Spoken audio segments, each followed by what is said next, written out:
Welcome to focus Anantha news. ముందుగా headlines. Anantapuram జిల్లా సింగనమల మండలంలోని బండమీదిపల్లిలో త్రాగునీటి కోసం మహిళలు జాతీయ ప్రధాన రహదారిపై నిరసన వ్యక్తం చేశారు. ఈ సందర్భంగా వారు మాట్లాడుతూ గత కొన్ని రోజులుగా బీసీ కాలనీలో నీటి సమస్య అధికంగా ఉందన్నారు. ఎన్నిసార్లు అధికారులను మొరపెట్టుకున్నా నీటి సమస్య తీరకపోవడంతో తీవ్ర ఇబ్బందులు ఎదుర్కోవాల్సి వస్తుందని, అధికారులు ప్రజాప్రతినిధులు అలసత్వానికి నిరసనగా మహిళలు అనంతపురం తాడిపత్రి ప్రధాన రహదారిపైన ఖాళీ నీటి బిందెలతో బైఠాయించారు. ఈ సంఘటనతో భారీ ఎత్తున వాహనాలు ఎక్కడికక్కడ నిలిచిపోయాయి.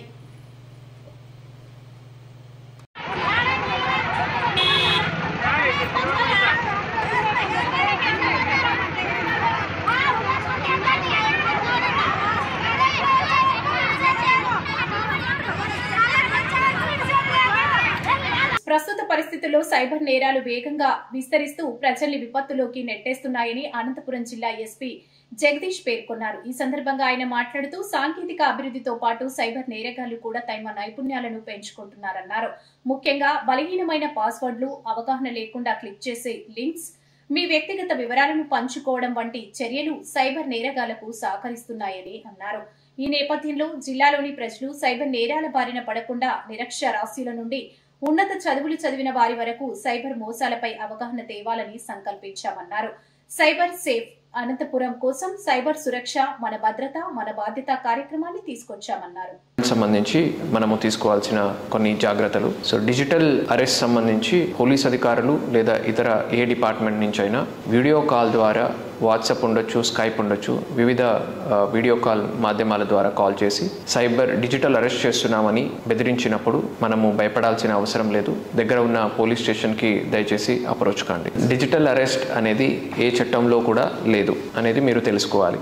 స్టాక్ మార్కెట్లో తక్కువ పెట్టుబడితో ఎక్కువ లాభాలు వస్తాయి. మా యాప్ ద్వారా మీరు ఇన్వెస్ట్ చేసినట్టయితే మాకు ముందే ఏ స్టాక్లో ఎంత రిటర్న్స్ వస్తాయి, ఎక్కువ రిటర్న్స్ వస్తాయని మాకు తెలుస్తుందని చెప్పి సామాజిక మాధ్యమాల ద్వారా వల వేయడానికి ప్రయత్నిస్తారు. ఇది ఒక సైబర్ మోసమని గుర్తించండి. ఇంటి వద్ద నుంచే పని చేసుకోవచ్చు, వర్క్ ఫ్రమ్ హోమ్ కానీ పార్ట్ టైం జాబ్ కానీ చేసుకోవచ్చు అని చెప్పి వచ్చే ప్రకటనల్ని సైబర్ మాధ్యమాల ద్వారా ఉండొచ్చు, కాల్స్ ద్వారా ఉండొచ్చు, వచ్చే ప్రకటనల్ని నమ్మవద్దు. ఇది కూడా ఒక సైబర్ నేరగాళ్ల వల.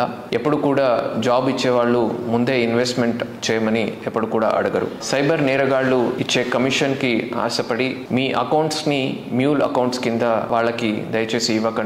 మీరు సైబర్ నేరాల్లో భాగం పంచుకున్నట్టు ఒక ముద్దాయిగా అవుతారు. మీ పేరు మీద కానీ మీ పిల్లల పేరు మీద కానీ డ్రగ్స్ లేదా వివిధ అదర్ మాదక ద్రవ్యాల సంబంధించిన కొరియర్ వచ్చిందని కాల్స్ వచ్చినప్పుడు అట్లాంటివి దయచేసి నమ్మకండి. మీ దగ్గర ఉన్న పోలీస్ స్టేషన్కి దయచేసి ఇన్ఫార్మ్ చేయండి. ఇది కూడా ఒక సైబర్ నేరం అయి ఉండొచ్చు. సైబర్ నేరగాళ్లు మీకు కాల్ చేసి మీరు లేదా మీ కుటుంబ సభ్యులు డ్రగ్స్ కేసులో, యాక్సిడెంట్ కేసులో, రేప్ కేసులు ఇలాగా వివిధ రకాల కేసులో ఇరుక్కున్నారని, వాళ్ళని విడుదల చేయడానికి ఇంత డబ్బు మీరు ట్రాన్స్ఫర్ చేస్తే విడుదల చేస్తామని వచ్చే కాల్స్ ని దయచేసి నమ్మకండి. ఇవి cyber.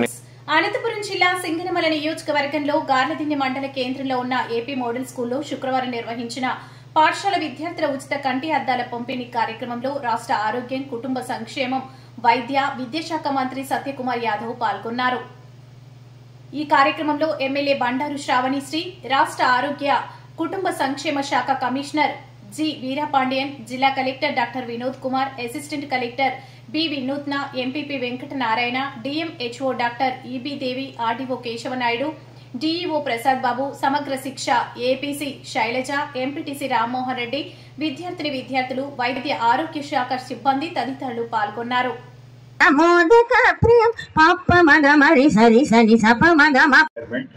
It was launched in 1976 and aims to reduce the prevalence of blindness.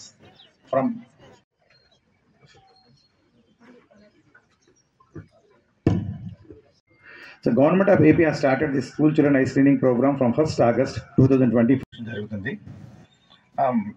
We, under the able guidance of our special CSR and Satikumar Yadav Garu, Honorable Minister of Health and Family Welfare, Medical Education, and ladies, gentlemen, boys and girls, it gives me immense pleasure to welcome గురించి తెలియజేయవలసిందిగా doctor Sunil Kumar Naik, joint director of national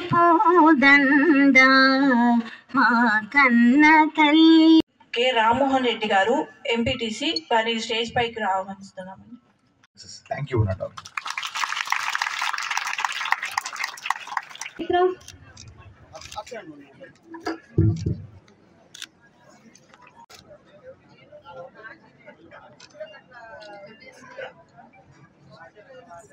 అందరూ చప్పట్లు కొట్టవలసిందిగా కోరుచున్నాము.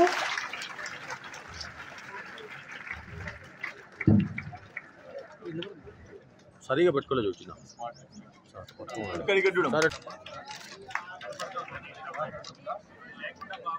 పాఠశాలల్లో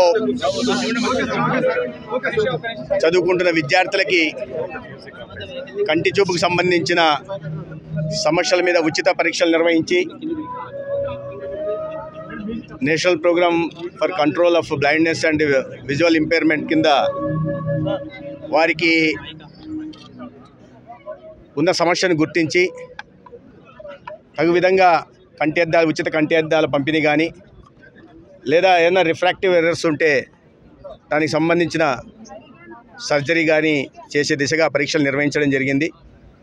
రాష్ట్ర వ్యాప్తంగా కంటి చూపులు ఇబ్బందులు ఉన్నాయి అని గుర్తించబడిన 20 లక్షల మంది విద్యార్థులకి పరీక్షలు నిర్వహించడం జరిగింది. దాంట్లో 90,000 మంది విద్యార్థులకి శ్రీరామ్ రెడ్డి వాటర్ వర్కర్స్ సిఐటియు ఆధ్వర్యంలో ఫిబ్రవరి 18 నుండి సమ్మె చేపడుతున్నట్లు అనంతపురం నగరంలోని జన విజ్ఞాన వేదిక భవన్ కార్మికులు మీడియా సమావేశంలో పేర్కొన్నారు. ఈ సందర్భంగా వారు మాట్లాడుతూ ఫిబ్రవరి 18 నుండి జరిగే సమ్మెకు ప్రజాప్రతినిధులు, రైతులు, కూలీలు, వృత్తిదారులు, ఉద్యోగులు, డ్వాక్రా మహిళలు, అంగన్వాడీ ఆశా వర్కర్లు తమ మద్దతు సంఘీభావాన్ని తెలియజేయాలని కోరారు. Neelakantharaopuram Sriram Reddy water supply scheme ద్వారా ఉమ్మడి అనంతపురం జిల్లాలో PAB, R dam, Kalyanadurgam, Rayadurgam, Velugoppa, Parigi, Hindupuram, Madakasira డివిజన్లో 850 గ్రామాలకు గాను 600 మంది కార్మికులు త్రాగునీరు అందిస్తున్నారు. ప్రస్తుతం కార్మికులకు 6 నెలల బకాయి వేతనాలు, 30 నెలల పిఎఫ్ బకాయిలు, ఈఎస్ఐ గ్రాట్యుటీ అమలు చేయాలని సిఐటియు రాష్ట్ర ఉపాధ్యక్షులు ఓబులా డిమాండ్ చేశారు. గ్రామీణ శాఖాభివృద్ధి మంత్రి పవన్ కళ్యాణ్ గారు కూడా చెప్పారు, నేను అధికారంలోకి వస్తే ఖచ్చితంగా నెల 1వ తేదీకి వేతనాలు ఇస్తామని చెప్పేస్తున్నారు. మరి 6 నెలలుగా వేతనాలు లేవు. అదే రకంగా మడకశిర డివిజన్ పరిధిలో 10 నెలల వేతనాలు లేవు. 30 నెలలుగా పిఎఫ్ చెల్లించట్లేదు. కాంట్రాక్టర్ ఇష్టానుసారంగా తొలగింపులు, వేధింపులు ఇవన్నీ కూడా జరుగుతున్నాయి. ఏమాత్రం పట్టించుకునే పరిస్థితి లేదు. ఇటీవల ఫైనాన్స్ మినిస్టర్ పాయావల కేశవ గారి వాళ్ళ ఇంటి దగ్గరికి కార్మికులు వెళ్ళి అడిగితే నాకేం సంబంధం, ఆ కాంట్రాక్ట్ మీద తోసేటువంటి పరిస్థితి కొనసాగుతుంది. ఒక ఫైనాన్స్ మినిస్టర్గా బాధ్యత కలిగినటువంటి మంత్రిగా ఉన్నటువంటి అనంతపురం జిల్లాలో ఆ రకమైనటువంటి బాధ్యత రహితంగా మాట్లాడడం సరైనది కాదు. ఇప్పటికైనా పాలకవర్గం మేల్కోవాలి. లేకపోతే 18వ తేదీ నిరవధిక సమ్మె చేస్తున్నారు. సమ్మె ఒకటే పరిష్కారం కాదనేటువంటి పద్ధతిలో మీరు చెప్తారు. సమ్మె చేయొద్దండి, ప్రజలకు ఇబ్బంది కలిగించద్దని చెప్తున్నారు. మరి 6 నెలలకు మేము ఇబ్బందులు పడుతున్నాం. మా కుటుంబ పరిస్థితి ఏంటి, మా పిల్లల పరిస్థితి ఏంటి, మేమేం తెలియజేయాలా అనే పద్ధతిలో కార్మిక వర్గం అనేక దఫాలుగా ఎస్సీ గారితోనూ కలెక్టర్ గారితోనూ చర్చ జరిగినా ఏమీ పరిష్కారం లేదు. కార్మిక చట్టాల ప్రకారం నిబంధనలు తుంగలో దక్కేటువంటి పరిస్థితి చేస్తున్నారు. కాంట్రాక్టుల మీద ఇప్పటిదాకా ఒక కాంట్రాక్టర్ మీద చర్యలు తీసుకునేట్టు పరిస్థితి లేదు. ఎందుకని భయపడుతున్నారు మీరు చర్యలు తీసుకోకపోవడం? కేవలం ఒకటే, కార్మికులకు ఉన్న అనుమానం లేదా ఎవరికైనా ఉన్న అనుమానం, కాంట్రాక్టర్లు ఇచ్చేటువంటి కమిషన్లు కక్కుర్తిపడి ఈరోజు జిల్లా స్థాయి అధికారులు కావచ్చు లేదా ప్రజాప్రతినిధులు కూడా ఎవరు పట్టించుకునే పరిస్థితి లేదు. గతంలో ఉన్నటువంటి మేము వైసీపీ పార్టీకి సంబంధించిన కాంట్రాక్టులు అంటున్నారు. వీళ్ళు అధికారంలోకి వచ్చిన తర్వాత తెలుగుదేశం మా కాంట్రాక్టులు అనే పద్ధతిలో ఒకరి మీద ఒకరు వేసుకునే పరిస్థితి కొనసాగుతుంది. జిల్లా పరిషత్ చైర్మన్ ఏమో ఒక పార్టీ అధికార పార్టీ, గత ప్రభుత్వం అధికారంలో ఉన్నటువంటి వాళ్ళు ఉన్నారు. ఇప్పుడున్నటువంటి అధికార పార్టీ వచ్చినట్టు ఒకరు మన వంతన లేకపోవడం వల్ల జడ్పీలో నిధులు ఉన్నప్పటికీ కార్మికులకు ఈరోజు నిధులు ఇవ్వలేని పరిస్థితి కొనసాగుతుంది. ఇది సరైన పద్ధతి కాదు. ఇప్పటికైనా ప్రభుత్వం పునరాలోచించాలి. 18వ తేదీ నుంచి ప్రజలకు ఇబ్బంది కలిగించద్దండి. ఈరోజు కార్మికులు కాదు ఇబ్బంది కలిగిస్తున్నది, ప్రభుత్వం ఇబ్బంది కలిగిస్తుంది అనే పద్ధతిలో మేము సీటుగా రాష్ట్ర ప్రభుత్వానికి లేదా జిల్లా ఉన్నత స్థాయి అధికారులు చెప్తున్నా. కలెక్టర్ గారు జోక్యం చేసుకోకుండా తాత్సారం చేసే ప్రయత్నం చేస్తున్నారు. కలెక్టర్ గారు జోక్యం చేసుకోవాలి. ఈరోజు నీళ్లు బంద్ అయిపోతే ఎవరు బాధపడాల్సింది?